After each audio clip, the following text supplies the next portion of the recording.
Cerita novel romantis. Gadis simpanan sang tuan.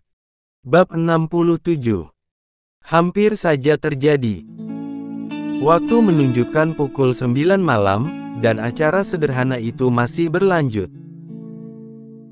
Semua orang masih berbincang di ruang keluarga, tak terkecuali dua sejoli yang baru saja resmi menjadi pasangan suami istri. Padahal Baby sudah sangat gerah. Dia tidak merasakan acara itu sama sekali, rasanya dia ingin segera kabur ke kamar, dan membaringkan dirinya, lalu terlelap. Namun, karena masih ada keluarga besar suaminya, dia tidak berani melakukan itu. Apalagi ada Albert di depannya. Ya, hanya lelaki matang itu fokusnya sekarang. Sementara di sisi lain, seorang gadis kecil menghampiri Baby dan juga Saka. Bando kuda poni di kepalanya terlihat lucu, membuat wajahnya yang imut bertambah menggemaskan. Loli berlari dari pangkuan sang ayah lalu menuju kakak kesayangannya, yang kini sudah menikah. Begitu sampai, dirinya yang mungil langsung mendapat sambutan dari Saka. "Wah, adik kakak cantik sekali malam ini," puji Saka sambil memangku Loli. Gadis kecil itu tersipu, pipi gembulnya yang mirip kue bantal tiba-tiba merona. "Iya dong, kan biar kayak Kak Baby," balasnya lalu terkekeh. Membuat fokus Baby teralihkan karena merasa namanya disebut, gadis itu mengulum senyum ke arah Loli, calon anak tirinya yang gagal. "Emang Kak Baby cantik?" tanya Saka, dan langsung mendapat anggukan dari Loli. "Kak Baby cantik, makanya Kak Saka suka." "Iya, kan?" celoteh Loli. Saka tak langsung menjawab, dia melirik Baby yang duduk di sampingnya, yang dilirik membuang muka. Tak mau bersitatap dengan Saka. Saka mengulum senyum. "Cantik, cantik sekali," ucapnya sambil terus menatap Baby yang tak sudi membalas tatapannya, tetapi tanpa diduga, ternyata pujian itu mampu membuat pipi gadis itu berubah merona. Namun, demi menutupinya Baby langsung mencebikkan bibirnya. "Apaan sih, pencitraan mulu dari tadi?" cibir gadis itu. Saka terkekeh. "Percintaan itu apa, Kak Saka?" Loli kembali buka suara, menatap Saka dengan binar matanya yang polos. "Pencitraan, Loli. Bukan percintaan," tegas Baby sambil menggelengkan kepala. "Percintaan itu, seperti Kak Saka dan Kak Baby," jawab Saka, tak mengindahkan penegasan Baby, dia justru menjawab pertanyaan adiknya dengan sungguh-sungguh. "Kalian pacaran?" Saka langsung tergelak mendengar pertanyaan Loli, otak gadis kecil ini pasti sudah terkontaminasi oleh kakak-kakaknya yang lain, masih sekolah dasar, sudah mengerti pacar-pacaran. "Emang pacaran itu apa?" tanya Saka, menjawab pertanyaan adiknya dengan pertanyaan pula. Loli nampak berpikir dengan serius. Sambil mengetuk-ngetuk keningnya menggunakan jari telunjuk. "Itu yang mesra-mesra," jawab gadis kecil itu, membuat Saka kembali tergelak kencang. "Lalu Kak, seperti itu?" tanya Saka setelah mengecup pipi Baby sekilas. Loli langsung mengangguk gembira. Sementara Baby kembali mencebik kesal, dia meremat kuat tangannya di bawah sana. Saka selalu saja mempunyai alasan untuk memperdaya dirinya. Hingga lelaki itu bebas untuk melakukan apa saja. "Cih, apa-apaan sih, bilang nggak suka, tapi nyosor aja kayak angsa." "Kayak Momi sama Dedi," ujar Loli lalu ikut terkekeh, karena Saka mengecupi tengkuk Loli dengan gemas. Saka tidak peduli tatapan tajam Baby yang sedari tadi mengarah padanya, lelaki itu selalu bersikap santai, seolah dia tidak melakukan salah. Lagi pula apa salahnya mengecup pipi istrinya, yang salah itu jika dia mengecup istri tetangga. Dan kekehan itu berhenti, begitu ponsel Saka yang tersimpan di depan saku jas bergetar, lelaki itu merogohnya dengan cepat, di sana terpampang jelas nama Chamberlain, adiknya yang pertama. Saka menggeser tombol hijau untuk menjawab panggilan Ember, pastilah gadis itu ingin menanyakan tentang pernikahan dadakannya ini. Dan benar saja, saat baru pertama buka suara, Ember langsung menanyakan pernikahan Saka dengan Baby. "Kak, kamu beneran nikah sama si Baby?" tanya Ember, sambil mengoles krim pagi di pipi mulusnya. Karena perbedaan waktu antara Indonesia dan New York adalah 12 jam. "Iya, kami berdua baru saja resmi menikah," balas Saka apa adanya. Tiba-tiba Ember mengubah panggilannya dengan panggilan video, dan Saka langsung menyetujuinya. Lelaki itu merapatkan dirinya ke arah Baby dengan posisi yang masih memangku Loli.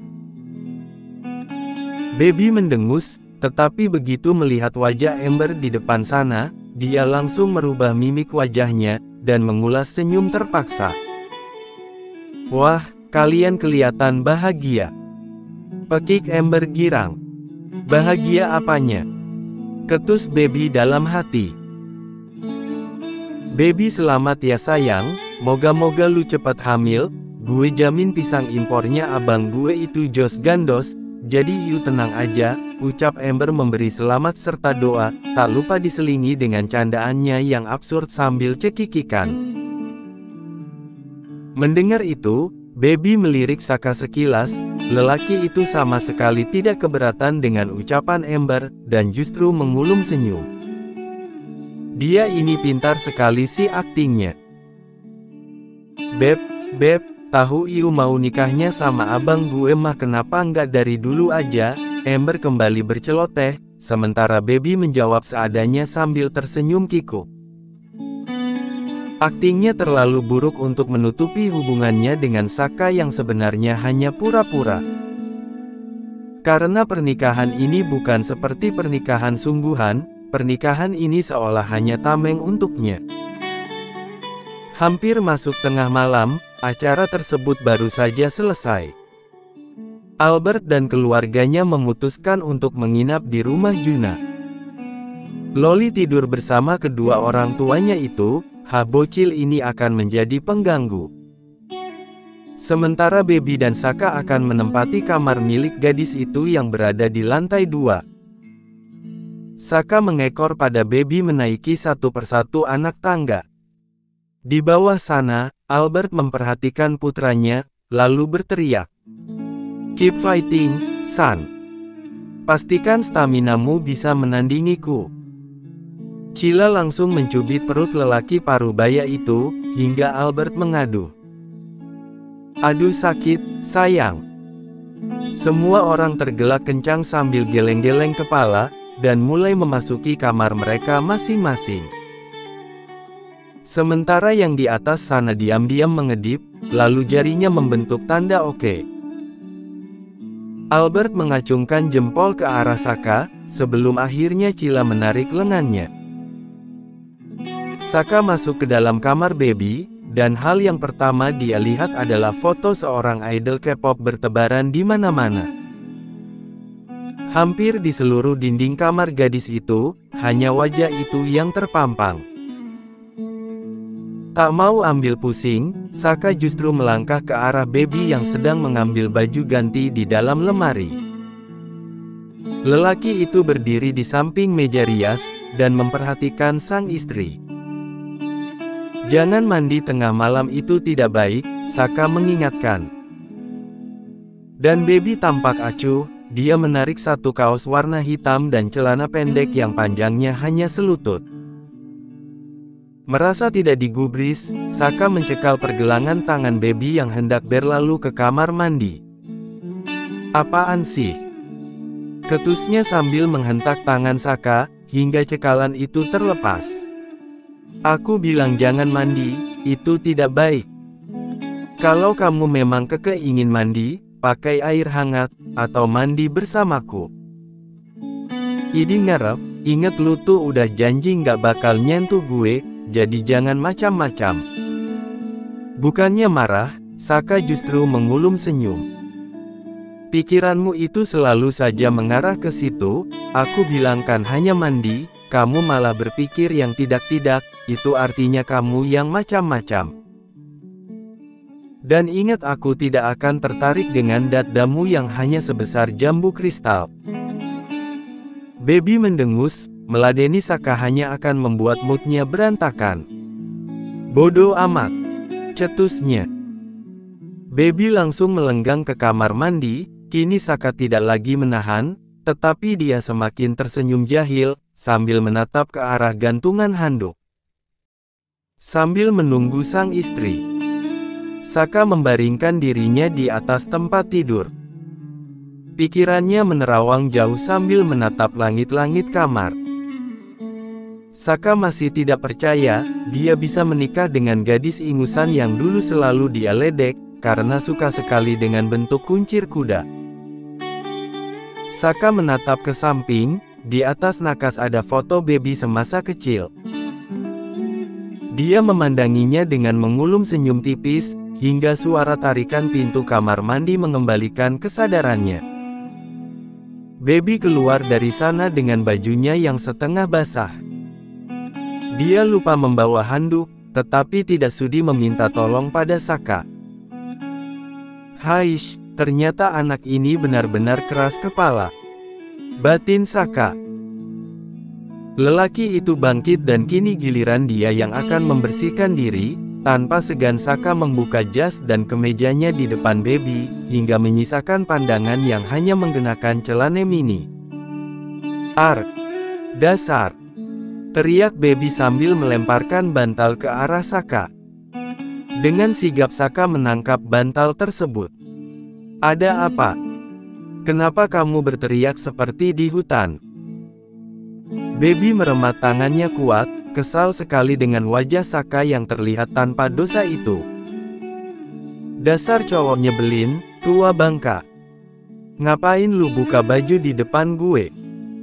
Aku kan suamimu, lalu apa salahnya?" tanya Saka santai, lalu dia mengambil baju baby yang ada di lemari, karena dia belum sempat membawa baju ganti. Ih! Baby meninju udara di sekitarnya. Benar-benar merasa kesal dengan tingkah Saka. Sementara Saka nampak tak peduli, dia meneruskan niatnya untuk pergi ke kamar mandi, tetapi sebelum benar-benar masuk ke dalam sana, Saka kembali menoleh ke arah baby. "Pakai penyangga payu. Udaramu, kamu tidak sadar apa pucuk jambu itu menodai mataku." Perdebatan itu tak berhenti begitu saja. Setelah Saka keluar dari kamar mandi, lelaki itu kembali senyum-senyum tidak jelas, sambil memperhatikan sang istri. Baby sudah tampak menggunakan penyangga buah imutnya. Dia malu sekali pada Saka yang telah berkata begitu jujur di depannya. Bahkan pipinya sedari tadi tak berhenti memerah. "Karena ini kamar gue, jadi lu yang tidur di sofa," ucap baby tanpa mau menatap suaminya. Saka sedikit mengangkat kepalanya. Wajahnya senantiasa sumringah, entah sebab apa. Dia mengibaskan rambutnya yang masih setengah basah. Saka baru saja keramas dan mandi dengan air hangat, karena dirinya terasa sangat lengket. "Kenapa aku harus tidur di sofa? Tempat tidurmu kan lebar, bahkan muat untuk 3-4 orang, tanya Saka, lalu berjalan ke arah tempat tidur, melewati baby yang sudah memegang selimut serta bantal untuk Saka. Saka mendudukkan dirinya di atas sana, lalu melemparkan handuk ke wajah baby, membuat gadis itu menahan nafas. "Please deh, jadi orang tuh jangan semena-mena. Loh, bahkan kamu jauh lebih semena-mena dariku, kamu menyuruhku tidur di sofa, memangnya itu bukan tindakan semena-mena? Kamu itu sudah durhaka pada suamimu," ucap Saka dengan wajah yang selalu begitu santai menghadapi baby. Udahlah, nggak usah banyak basa-basi, gue aja yang tidur di sofa, putus Baby dengan Ribier mencebik, lalu melangkah ke arah sofa dengan menghentakkan kakinya ke lantai. Tidak akan selesai kalau dia terus meladeni Saka. Gadis itu misuh-misuh. Dasar tua bangka nggak mau ngalah, otak mesum, pasti pikirannya cuma semangka yang gede sama apem kukus. Di belakang sana, Saka masih bisa mendengar gerutuan Baby. Dia hanya terkekeh kecil, lalu membaringkan dirinya, menghadap sang istri yang memilih tidur di sofa. Baby mencoba memejamkan matanya, pun dengan Saka. Namun, hingga pukul 2 dini hari, netra Baby seolah tak mampu untuk diajak kompromi, apalagi dia yang biasanya tidur tanpa bra, kini justru harus memakainya, karena ada Saka di kamarnya. "Ah, Mami, Baby nggak bisa tidur," keluhnya sambil membalik dirinya. Padahal dia sudah sangat mengantuk. Tetapi mata itu tak mampu terpejam dengan tenang.